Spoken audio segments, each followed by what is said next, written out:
Atrof muhitni asrash o'zimizning ongli munosabatimizga bog'liq. Unga yetkaziladigan va o'tkaziladigan zug'um javobsiz qolmasligi aniq. O'tgan vaqt davomida ekologik inqirozlarning oqibatlari haqida juda ko'p hayotiy misollarni ko'rdik. Uzoqqa bormasdan mamlakatimiz hududlaridagi, ya'ni Orol dengizi fojialarini yodga olishning o'zi kifoya.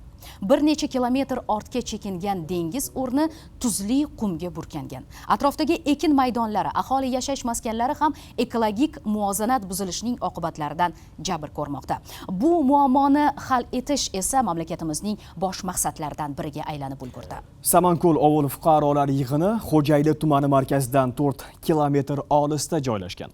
Qoraqalpog'iston O'rmon xo'jaligi qo'mitasiga tegishli mazkur ovuldagi 26 gektar maydonda 24 turdagi 1000 tub mevali manzarali daraxt ko'chatlari ekilgan. Ayni vaqtda nihollarni sug'orish bilan bog'liq agrotexnik ishlari amalga oshirilmoqda. Yana bir yangilik, shifobaxsh lavanda guli esa Qoraqalpog'istonda ham yetishtiriladi.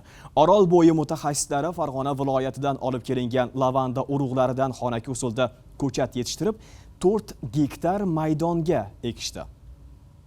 Qoraqalpog'iston Respublikasi Xo'jayli tumanidagi Samanko'l ovul fuqarolar yig'inida joylashgan Davlat o'rmon xo'jaligi tajriba maydonchasida Qoraqalpog'iston Respublikasi Jo'xorg'i kengashi va Vazirlar kengashi, Qoraqalpog'iston Respublikasi Ekologiya qo'mitasi, Qoraqalpog'iston Respublikasi O'rmon xo'jaligi qo'mitasi, Xo'jayli tumani hokimligi bilan hamda bir qator tashkilotlar hamkorligida 5-iyun Butunjahon atrof muhitni muhofaza qilish kuniga bag'ishlangan ekologik aksiya o'tkazildi. Bunda so'zga chiqqanlar bugun nishonlanayotgan bayramning tarixi 50 yilga ega ekanligini ta'kidlab, tuman hokimiga O'zbekiston Respublikasining 2 jildli qizil kitobini taqdim etishdi. Bundan so'ng tadbir ishtirokchilari tumanda tajriba tariqasida yetishtirilayotgan lavanda, pavloniya va goji singari xorijdan keltirilgan o'simliklarning o'sib rivojlanishi bilan yaqindan tanishdilar. Bu jinozdagi maqsad Qo'jayli rayon aymağında joylashgan Qo'jayli mamlakatlik to'y xo'jaligi yerinde tajriba sifatida yegilib, soni respublikamız aymağında keng jaydırу maqsadida yegilgan, sirtdan olib kelgan lavanda darilik o'simligi ham pavloniya teraklarinin o'sib unuvi bo'yicha seminar bo'lmoqda.